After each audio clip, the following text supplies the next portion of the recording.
have started the recording. Okay, so welcome everyone to another free webinar provided to you by OptionSlam.com.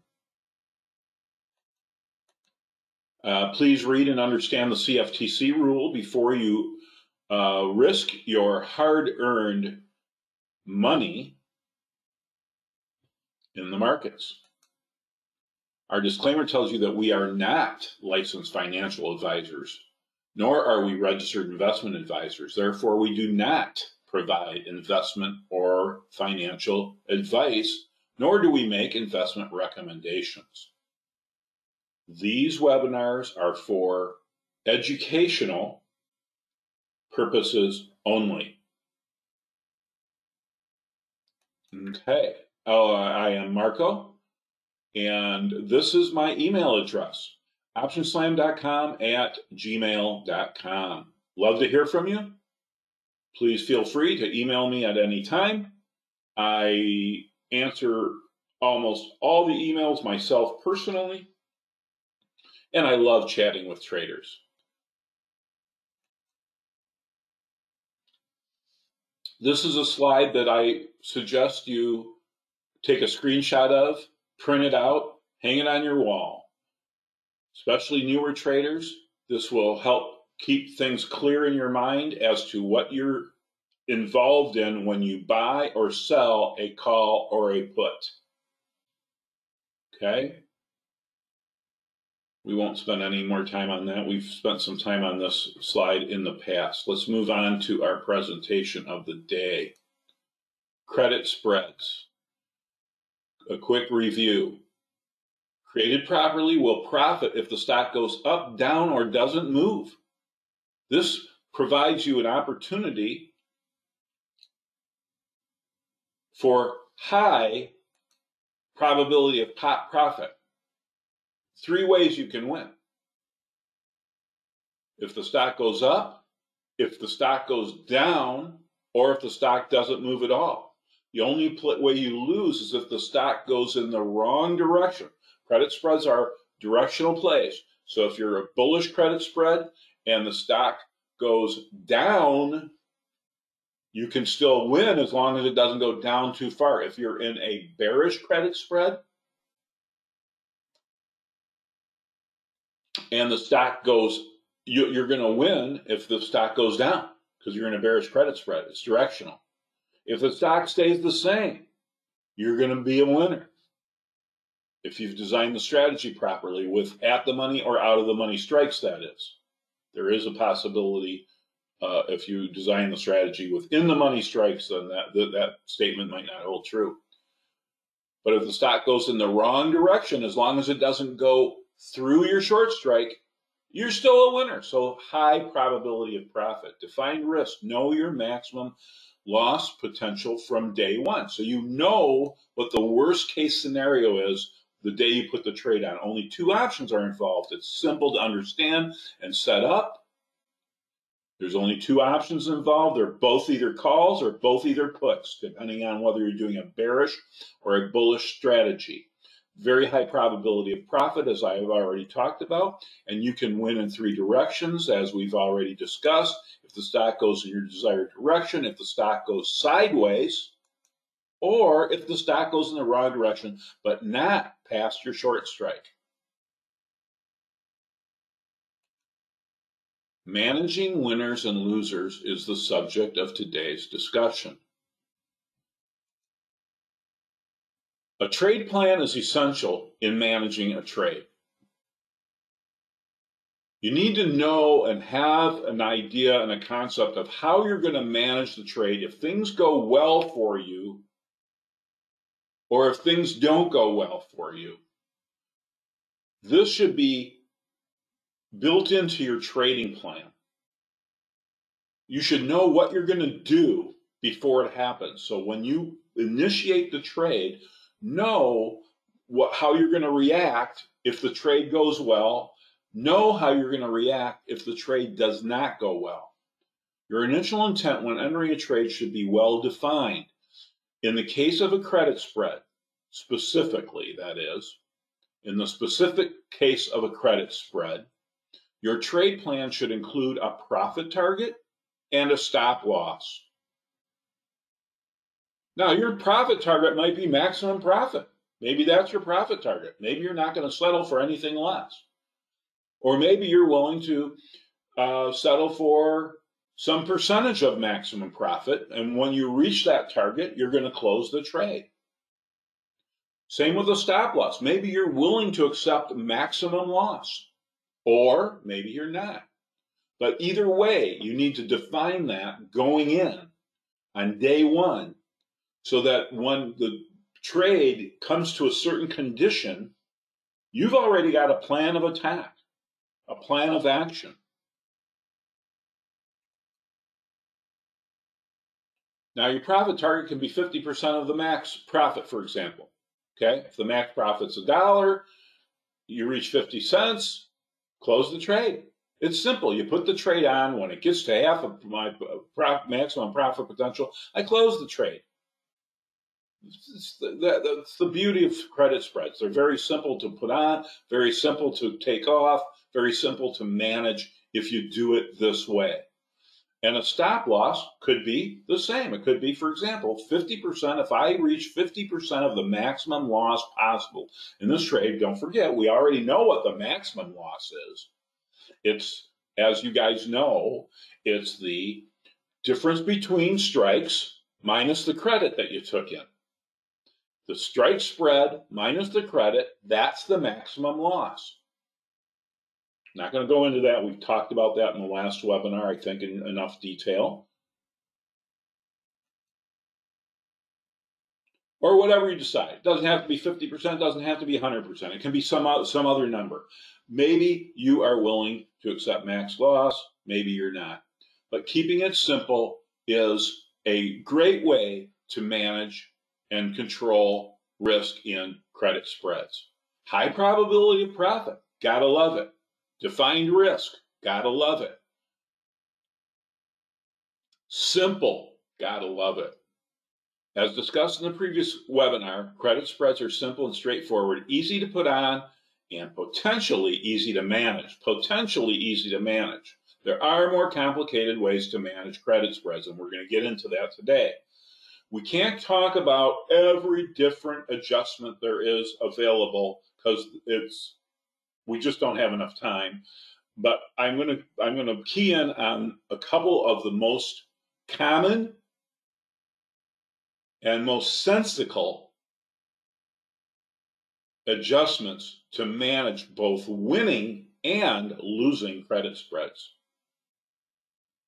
With the profit target stop loss method, you simply put the trade on and at a predetermined profit and loss point, you simply close the trade. To close this credit spread is simply to buy it back. You sell it to open it, you buy it back to close it. You just reverse the action to close the trade. For example, to initiate a bull put credit spread, you will sell a put and buy a lower strike put. Okay?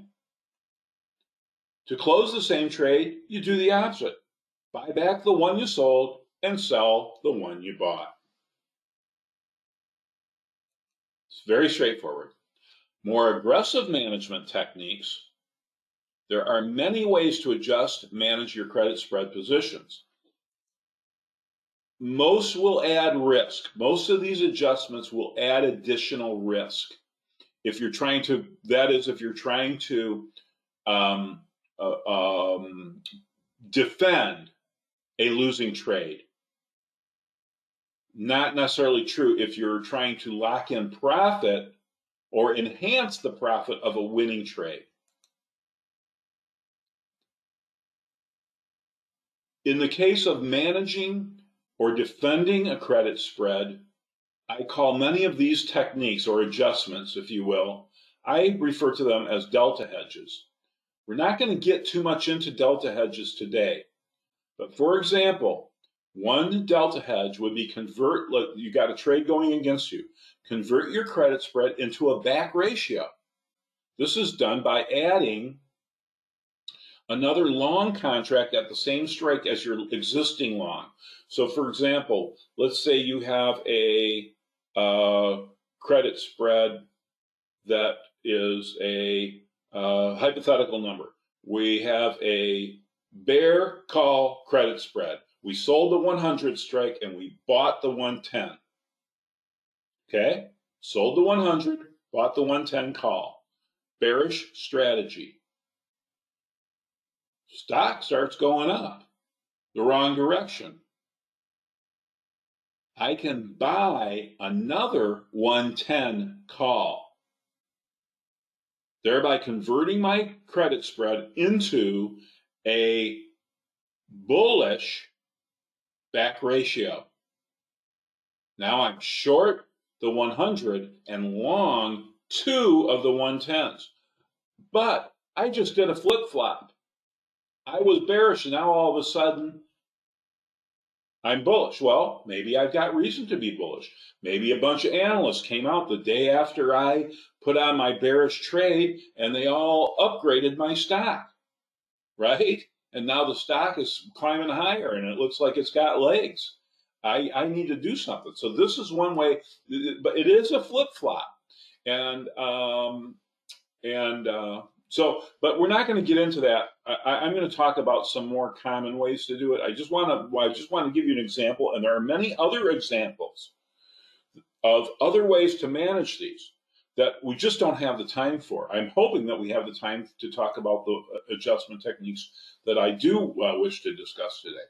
So, but you must realize in these aggressive delta hedge adjustments, you are subjecting yourself to whipsaw potential. In other words, you just flip-flopped, and now if the stock turns around, now you wish you would have stayed in your original trade, right? So you expose yourself to whipsaw potential in many of these delta hedge types of adjustments. Now, for a winning trade, you can roll your spread strikes closer to the at the money. Okay, this is, I thought I had this in later in the slide. This too is an aggressive tactic. Okay, I'll show you an example of this. It can enhance your profit potential. Okay, this is for a winning trade. You can take your credit spread, buy it back, and resell a new credit spread at a closer to the at the money strike. It reduces your probability of profit because it brings the spread closer to the danger zone. I'm going to show you an example of this here in just a moment. I'll break from the PowerPoint. We'll go look at Thinkorswim and an example in a live situation. However, it simultaneously reduces monetary risk as it brings in additional credit. Let me jump over to trading platform. And what I did here is I went into ThinkBack, and I went back to a date to find what the real prices of a vertical spread would have been, both a bull put spread and a bear call spread, back on February 19th. Okay, just a few weeks back. Now, for a reference, let's take a look at the price chart. Where was Tesla trading on February 19th? As you can see, I've got my cursor on the February 19th candle, price candle on this daily chart. Tesla had hit I don't know, is that an all-time high? I'm not sure. I'm not a huge Tesla trader. But it had hit a high, and it was pulling back, right? At this point, I just chose this day. Let's find that day again, the 19th. I did two examples. One is a bull put credit spread, about the implied move away. The implied move, I just used the at the money straddle to determine the implied move, and I put on a credit spread, the implied move away, above, and one below. So we got two examples. Back to think back. And these are the live prices on that day. At the end of that day, what the bull put spread, stock was trading at $781, went about $110 to the south, sold the 670, bought the 650, 20-point wide spread for $2.80 credit. On the bearish side, had the trader been bearish, I went 110 points away again from the 780 up to the 890, sold that call, and bought the 910 for a very similar credit. If you did both of these together, what do you got? An iron condor, right? If we did both of these at the same time, we'd have an iron condor, right? But we're not talking about iron condors, at least not yet. Let's go over now to today's price action and where those trades would be. Now, we're going to look at rolling down a credit spread because in this example, price continued to go down. The credit spread is a winning trade. The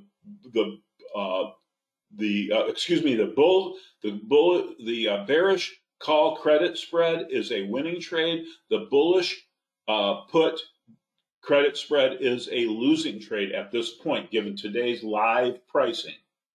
Here's just the call credit spread being illustrated above, and you can see it's nearing almost maximum profit. Okay, but there's some time to go. About 10 more days before these options expire, and anything can happen in 10 days, especially with a stock like Tesla, right? But now, to illustrate the rolling down, to enhance the profit, if you feel like Tesla, and you're in this trade, and you feel like Tesla doesn't have a chance of going up and threatening your danger zone up here, anything above the 892.85 price point is where you start losing money on this trade, right?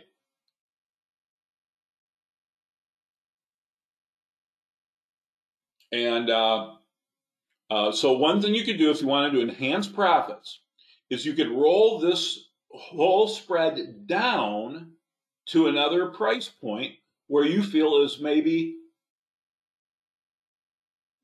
safe. Okay, for lack of a better word.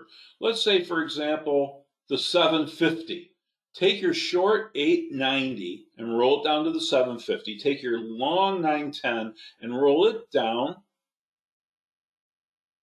And just to keep things simple, we'll use the same strike spread of 20 points.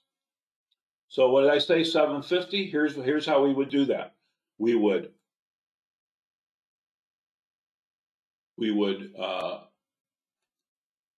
buy back the 899.10, all right, which could be done today for 17 cents.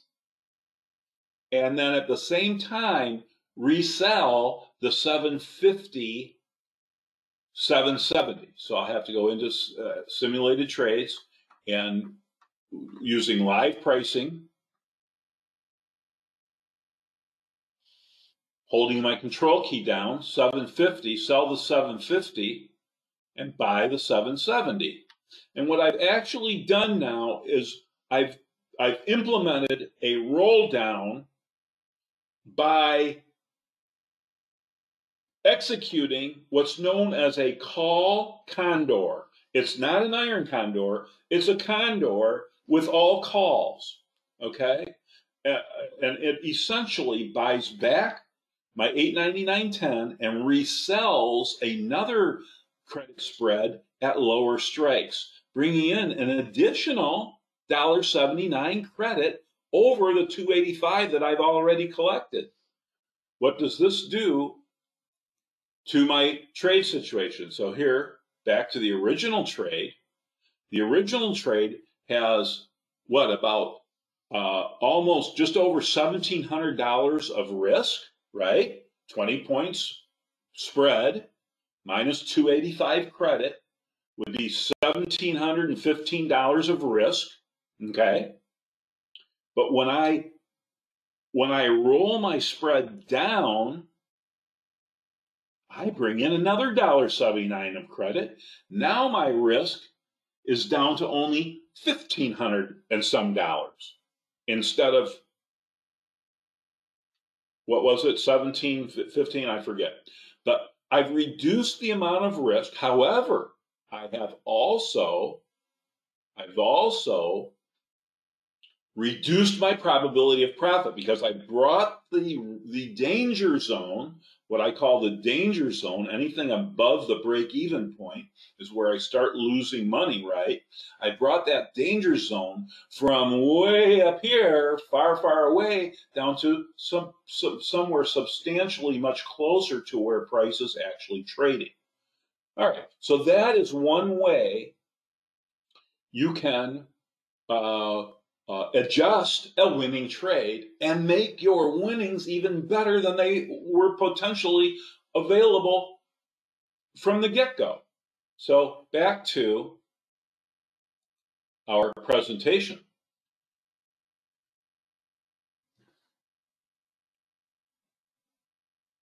It simultaneously reduces monetary risk as it brings in additional credit. Okay, managing a profitable trade. Another way to manage a profitable trade. Convert your credit spread into an iron condor. As we just talked about, if you had done both the bull put and the bear call, you would have been in an iron condor.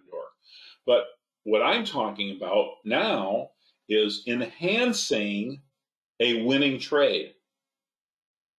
You put on, for example, the bear call credit spread. It's winning, as we just saw. Had you put this on February 19th, you'd be almost near maximum profit.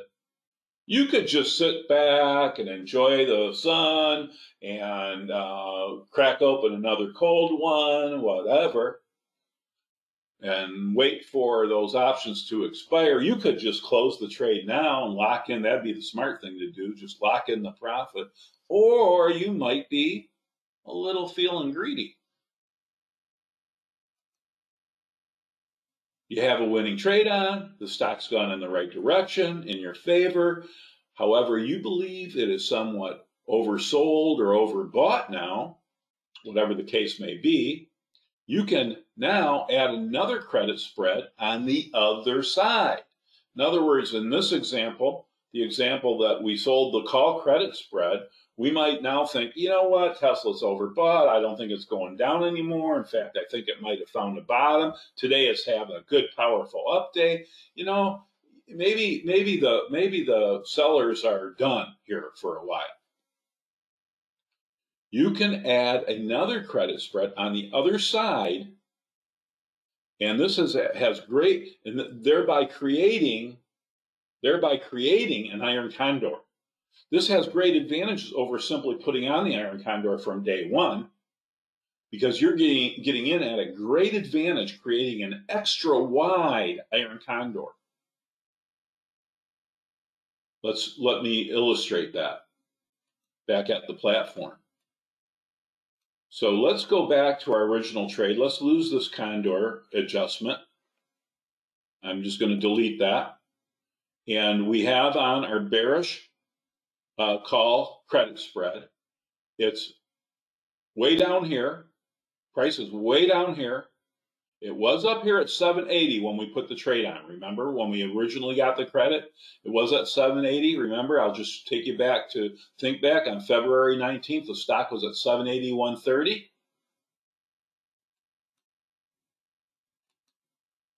And now it's all the way down to 663.90. Okay. Let me see if I can slide this. Let's slide this a little bit and get it centered here. Better to see. There we go. Now, convert this to an iron condor because I'm feeling a little bit like, you know what? Let's take a look at the price chart. Looks like the selling may have come to an end on this product. Today is a powerful day up.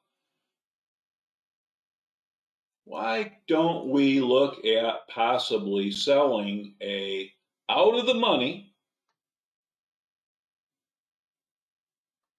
in live trading here, live, where's the at the money here?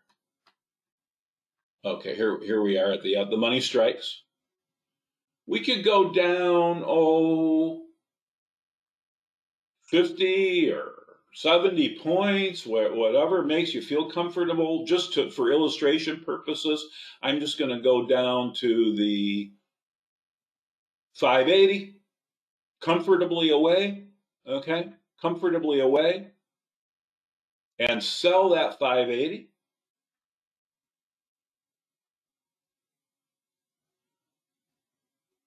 And for protection, to define my risk, buy that 560, 20 points wide, bring in an additional credit of another $3.80. That's more than the credit I brought in originally. Thereby giving myself a iron condor that has less risk than my original trade started with, by exactly $385 less risk. And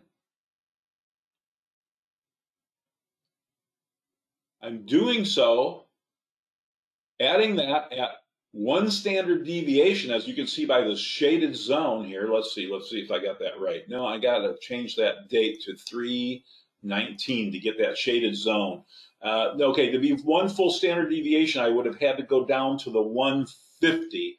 We can do that. We can. I mean the 550. We can change that to the 550, 530 credit spread. Okay, and that doesn't bring in quite as much credit, of course, but it is a little bit safer because it's a full one standard deviation away from where price is, and only 10 more days to expiration. This is aggressive. This is slightly, modestly aggressive, but it all makes sense, doesn't it?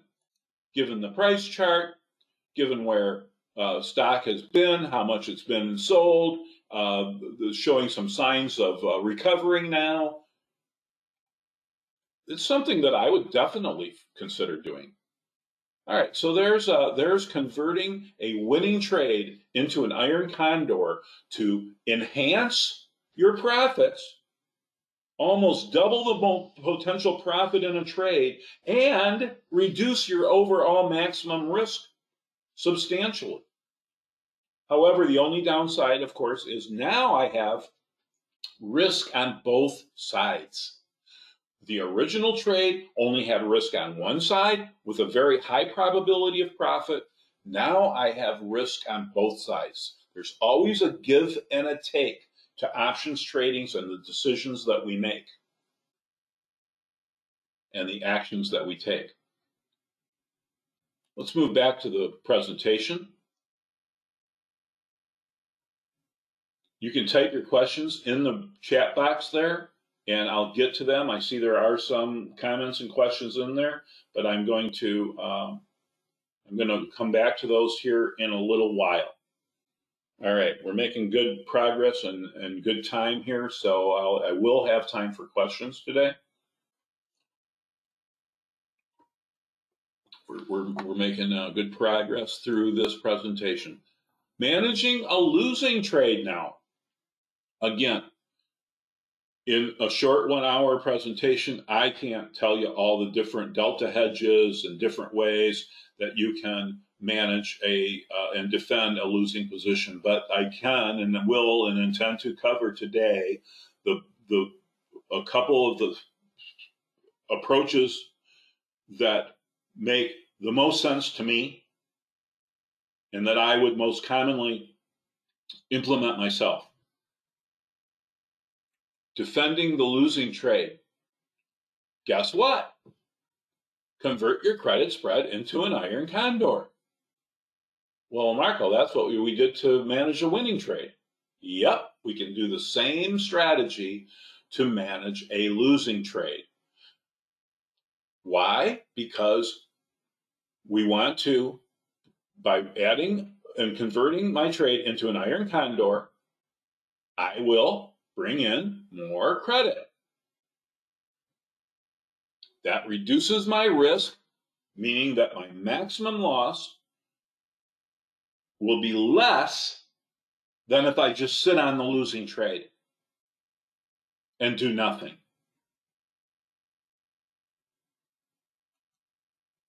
The stock has gone the wrong direction. Your trade is underwater. It looks like you may be up against a maximum loss potential.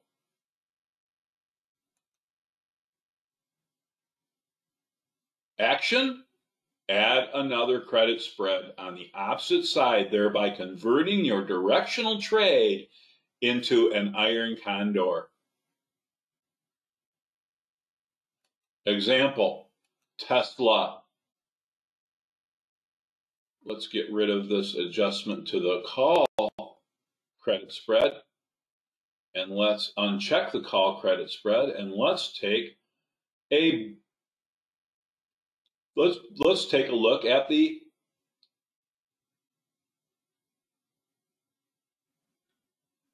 bull put credit spread. Going back to think back, just to remind you, it was February 19th. The stock was trading at $781. We went $110 out of the money to the put side and sold the 670 put, bought the 650 put, thereby creating a bull put credit spread, and collected $2.80 for doing so. Risk profile. Have to spread this back out. And slide it down, unlock this price. I don't know how that got locked. And here we sit. Here we sit. All right, I almost got this adjusted. There we go. Let me get this adjusted just so it's going to work. Okay, again, we were on February 19th here at 780. We thought, oh my goodness, I'm going to sell the 670, 650 credit spread. It's way out of the money, 110 points. Tesla will never fall that far. Here we are just a few short weeks later, and guess what? Tesla has gone through the short strike, and it's gone through our long protective strike. We're in trouble here.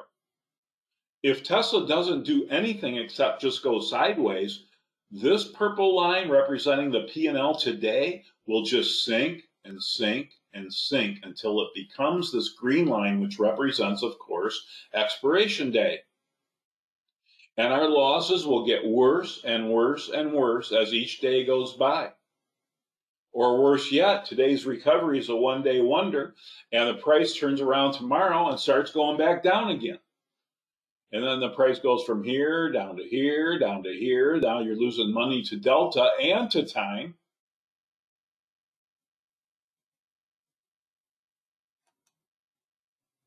So what can we do? The same adjustment that we used for the bullish, for the call, the bearish call, convert to an iron condor, we can use that same strategy to help reduce the amount of losses and possibly even turn this losing trade into a winner.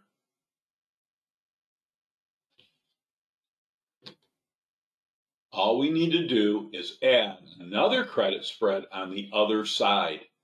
We have the put credit spread. Let's add a call credit spread.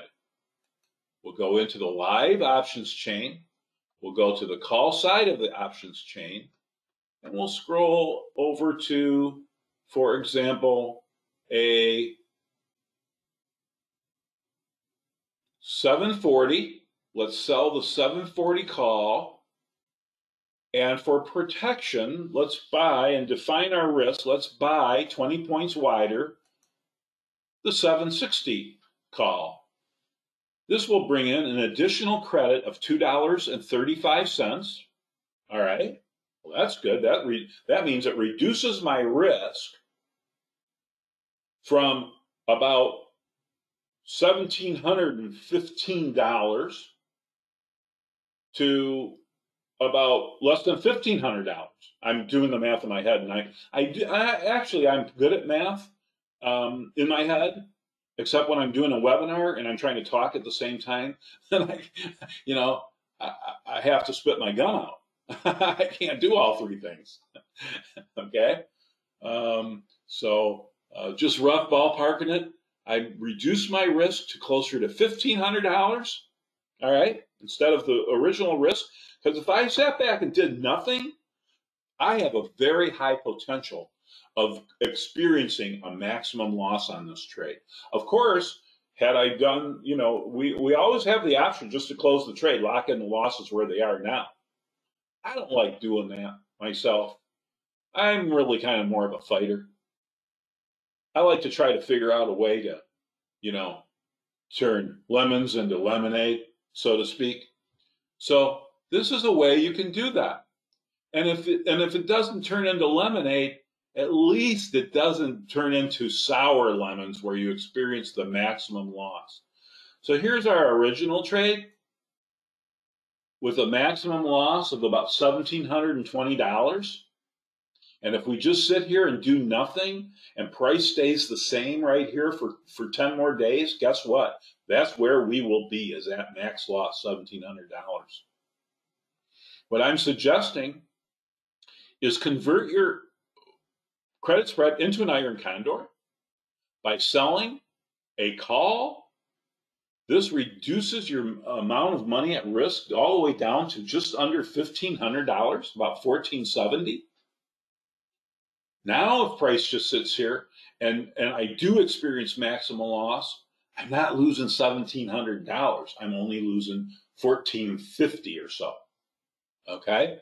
Or if the market does continue to recover and this bounce has legs over the next 10 days, I could easily come into my winning zone here, which covers the upper half of this one standard deviation area, and turn this currently losing trade into a $500 winner, keeping both my credits in the creation of this iron condor.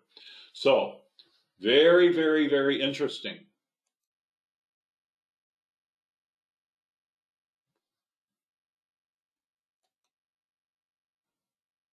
This will bring in another credit, reducing your maximum loss. With the initial credit spread, you had risk only to one side. Now, with the newly created iron condor, you have added risk to the other side. This is just important things to remember, that for every action, there is a consequence.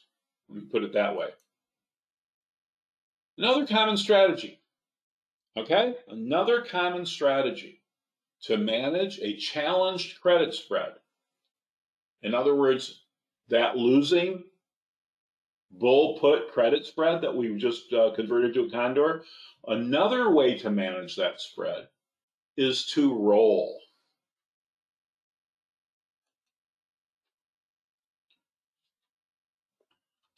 Rolling your credit spread is simply buying back the position.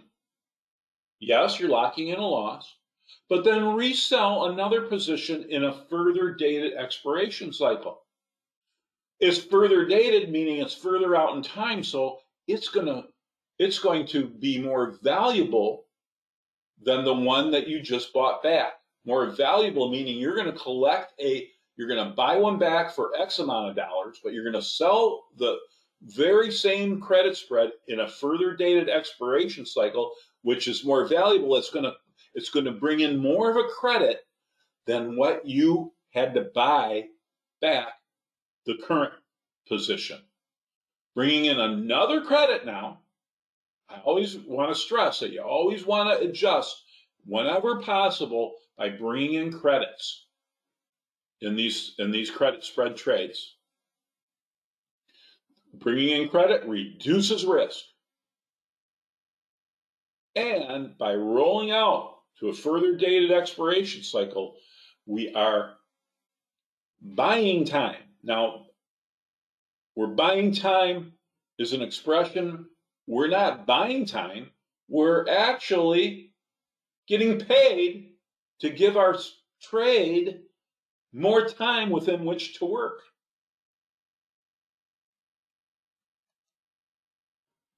You need to do this early enough on in the trade to get a decent credit. Avoid rolling out into further dated expiration cycles for a debit. If you wait too long, the longer you wait to do a roll, the less your credit's going to be, assuming price doesn't change. And it may even get into a situation where you can't do a roll for a credit. If you wait too long, get too close to the expiration, it will become more difficult to establish the roll for a credit. This roll can be accomplished in one transaction by executing a double calendar. I can illustrate that. But what it is, essentially, is simply buying back your current losing position and reselling that same position, but in a different expiration cycle further out in time.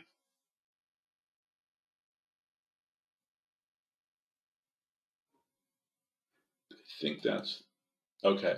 Is that the end of this PowerPoint? I think that might be the last slide. At least things turn pretty green and black there. And yep, sure enough, that was the end of the presentation. So let's go to the platform, the trading platform again. And we have now the, this is not reacting. Okay, there it goes. All right, so there's our current losing bull put credit spread. And we could look at just rolling that out in time if we don't want to do the iron condor adjustment. Okay, an alternative adjustment is to, I'm going to get rid of, well, maybe I'll leave those on in case there's questions that refer to these. I'll get rid of this adjustment here. We'll just leave on the two original credit spreads there in the lower platform there. Okay, illustrating, rolling out in time. All right, so what we're going to do is take our current trade, close it. I'm afraid we can't close it for $2.80 though. We would have to close it for $10.90, locking in basically an $800 loss. Okay, right? Because you got to buy it back for $11, and in round numbers, you sold it for $3. So you're locking in a $800 loss in round numbers, right? But rather than do that, we can just convert this and make this and sell further out in time. So let's go out to the Aprils and sell the exact same strikes. Again, this is pretty simple, really. We're going to sell the 670. I'm going to hold my control key down in Thinkorswim and buy the 650. And you might poo-poo the whole concept by saying, oh, Marco, you're only bringing in, 7 cents or 10 cents or 15 cents. Well, you know what? So that's very typical, that you're only going to get a small credit for doing this. But it is a credit, And it buys you a whole nother month of time for the stock to do what you expected it to do in the first place, and that is not go down. So rolling your credit spreads out in time is a very effective and efficient way to manage a losing trade. Let's take a look at what happened here. And I need to adjust this to show 2 expiration cycles. All right, so here's our original trade, all right, with an expiration date of March 19th. And when I do this vertical roll, I guess I called it a calendar. Maybe I'm wrong about that. I have to look at the strikes and see all that. But Thinkorswim labels it a vertical roll, which exactly is what we intended to do. Is the vertical roll? All that does is that I have the same position on now with slightly more credit than I originally started with, but I have a lot more time. I've got all the way out to April 17th now. All right, so there we go. That was a couple examples of managing both winning and losing trades. I'll just take a quick moment here to have a drink of water and read the questions and comments in the chat box.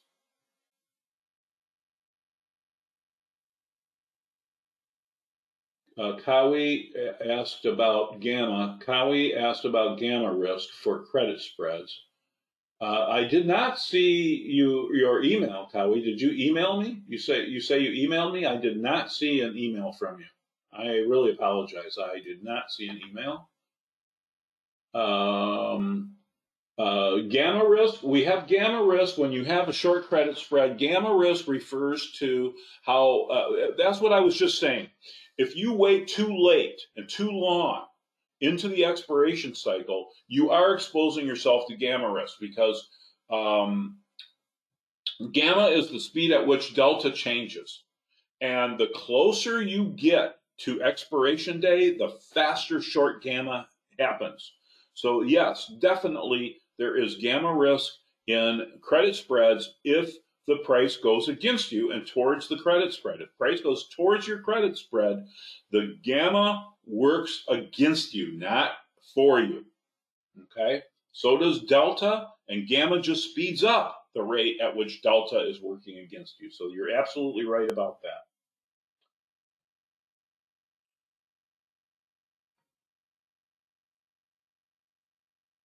Okay, T.O., thank you for that, T.O. Let's see. Wayne, close out the first set of calls, minus the 17 cents. Not sure what Wayne's referring to there, but I'm sure this comment goes back. Sometimes I get lost, and I apologize. Wayne probably commented about something that I was talking about at the time, but I don't have an assistant here elbowing me, keeping me on top of what's going on in the chat box. So I'm not really sure what you're referring to there, Wayne. But I certainly appreciate your participation and your attendance in the meetings and your comments, Wayne, for sure. And send us the rest of the material.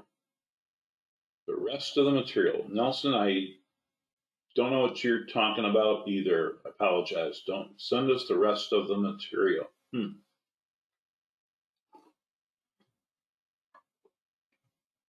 Chris asked, will the new credit outweigh the old position loss? The new, I think I've answered that question, Chris. I hope I've answered that question.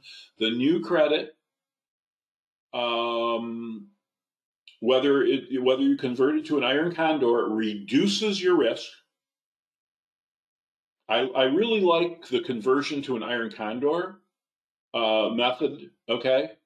And once you convert to an iron condor, you haven't given up the opportunity to roll out further in time additionally, okay? You can still also roll out in time. All right, so Option Slam, no, not Option Slam at gmail.com. No, Kawi. That is not correct. It is optionslam.com at gmail.com. Okay? There we go. That's why I didn't get the email.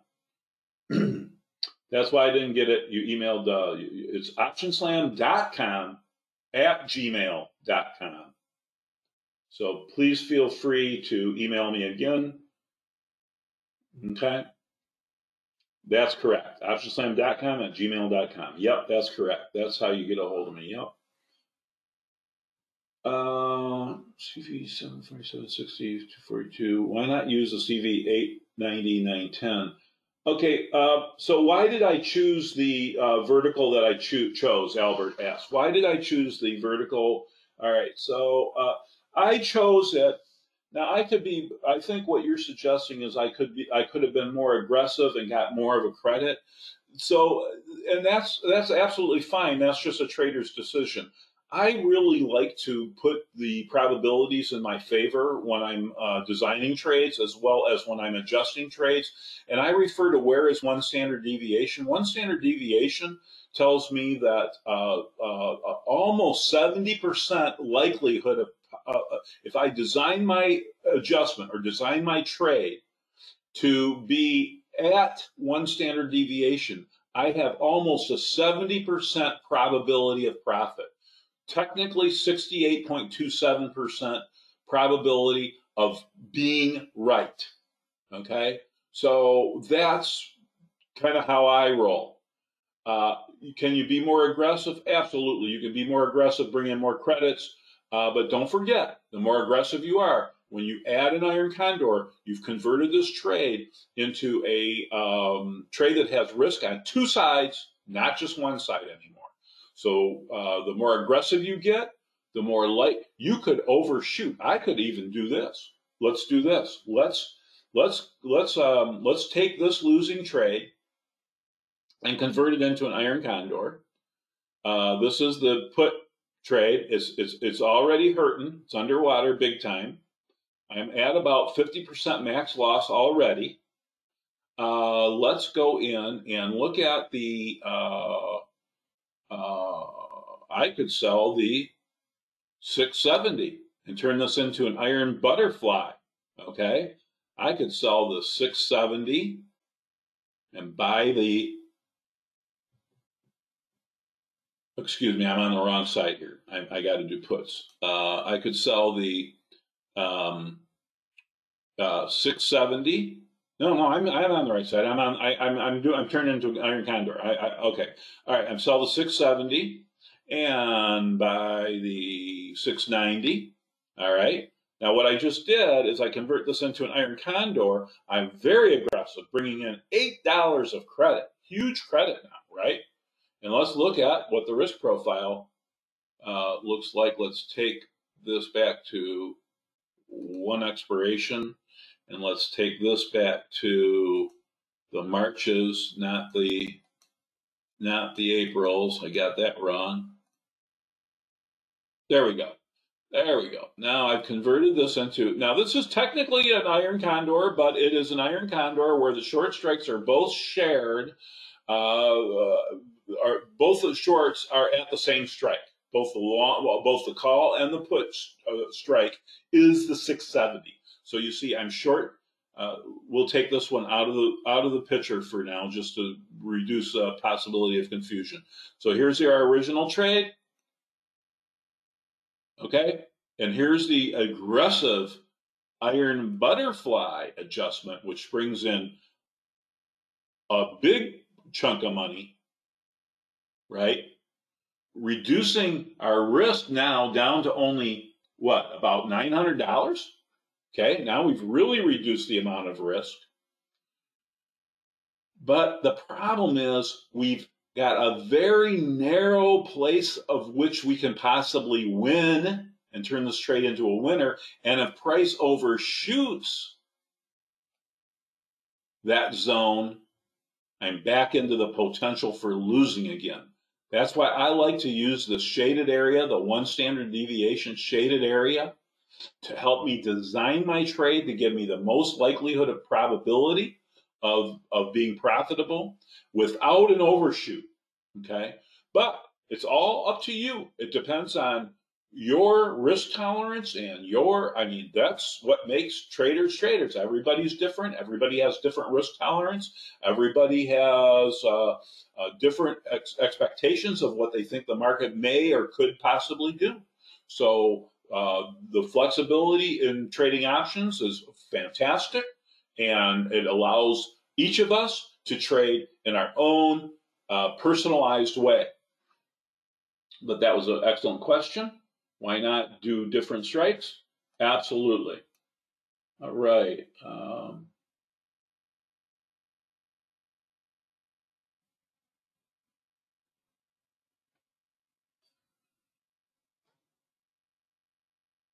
Okay, so Wayne asked, do you when you're thinking about putting on an iron condor initially, do you leg in? Well, no. Honestly, I don't. Personally, I don't. If I'm going to put on, okay. So Wayne, that's a great question. All right. So let's take a look. How do I go about this? Looking at a price chart, I have to decide: am I bullish? Am I bearish? Or am I market neutral? Do I think the market's going to go up, down, or go sideways? If I think the market is going to go sideways, I don't want to leg into an iron condor. I just want to put my iron condor on because my expectation is the market's going to go sideways. If I think it's going to go sideways, markets don't go just dead serious sideways, right? They have a here's a period of time where the market was going up and down, up and down. Essentially, it's sideways, right? It started out here at about 607, and here 5, 10, 15 trading day, 3 weeks later, it's still in that same zone right there. Low of that day, it's still at 607. Great time to put on an iron condor, right? But inside of that time, if I try legging in, which side am I going to put on first? I expect the market to go sideways. I'm only gambling now.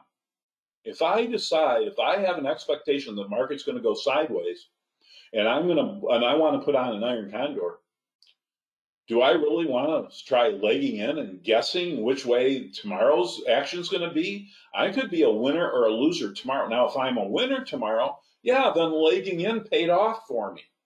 Okay, if I put on this day, if I put on the call side of an iron condor, and then this day happens, wow, I'm a winner. I can leg in, and now I can sell my put side of my put credit spread, and at an advantageous price. But if I would have put on the put spread first on this day, and then this happens the next day, I'd be kicking myself for not just putting on the iron condor and getting in that call credit. Because now the call credit is going to be much less money, much less premium collected. Because the market went against me, the market went down, and now I'm going to end up with an iron condor that has got either narrower strikes than what I could have had the previous day, or it's going to have on similar strikes but a lot less credit than I could have had the previous day. Does that make sense? Okay, so I need to decide: am I bullish, am I bearish, or am I market neutral? That's going to determine whether I put on the bull put spread, the bear call spread, or if I'm market neutral, I put it on both at the same time and I'm in the iron condor. Okay, all right. To set up one standard deviation is something really in Thinkorswim. If you have Thinkorswim down, it's really it's built into the system. But the probability range has got some presets here, I believe. Yeah, there it is. One standard deviation, 2 or 3 standard deviations. The one standard deviation is 68.27, and then all you got to do is put the date, the projected date, out to the expiration date of your spread. So I can see where one standard deviation is out to the expiration date of the contracts, and then Thinkorswim does the rest of the work for me. All right. All right. We can look at, let's see, probability analysis tells us that if you want to see, so there's the probability, there's the one standard deviation out to the March 19 expiration cycle right there.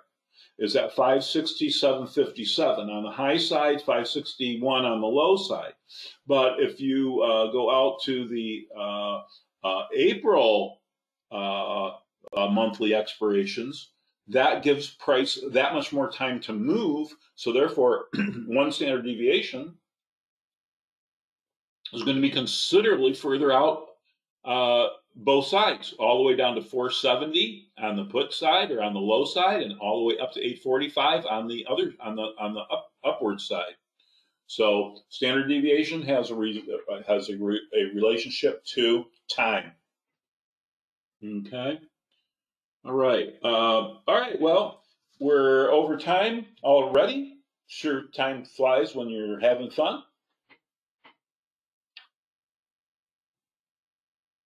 That's fine, Wayne. That's very common to use delta to determine your strikes in designing strategy. Delta. Let's take a look at an options chain, and we just discovered that one standard deviation when we were looking at is it this tab? Yeah, this tab. We just discovered that one standard deviation out to March 19th is at the 560, okay, and the 757. Let me jot that down. 560, 757 on the tall side, I call it. And if we go back to risk profile, you can see that the shaded area is right there, 560 and 757. So it's illustrated here as a shaded area of the P&L risk graph. Now let's take a look. How does that relate to the delta of those strikes? Okay, 757, one standard deviation. And there is no 757 strike. There's a 755 and a 760. Is about a 33 delta, okay? 33 delta, okay? 32, 33 delta. If you take, 100 deltas less 32 deltas, guess what? Brings you to 68, okay? 68. Does that number ring a bell? 68, that one standard deviation. If you use a 32 delta instead, it's going to bring you to a one standard deviation type of a expectation. On the other side, we have the 560. Let's see what the delta of the 560 is. The 560 is only a 23 delta, and this is something that we refer to in options trading as put-call skew. Okay, so we don't have time to discuss that today, but puts and calls are not equal deltas. The similar pricing away. So okay, hopefully that helps there. Albert says, thank you, Albert. Albert commends me on the work we did today. You bet. John, the recording is available at optionslam.com. It'll be there tomorrow. If you registered for the webinar, you will get an email tomorrow from the GoToWebinar people. I hope. I mean, they're usually reliable. But if you go to optionslam.com and you go to the resources tab and you go to OptionSlam webinars, you will have links to, now you need to be a insider member. And if you're an insider member, you have links to today's webinar and dozens and dozens and dozens of other webinars held in the past. Okay. All right, very good. John, you've been with us a very long time. I hope you're still a member. I certainly recognize your name. I think we've chatted in the past. Okay, very good, everybody. Thanks for being here. Thanks for your great questions and taking time out of your day to spend with Marco. Hope to see you in the next webinar. Um, I'm open to suggestions as to what topics you would like covered. Please send me an email to optionslam.com. Don't forget optionslam.com @gmail.com. All right, goodbye for now and good trading.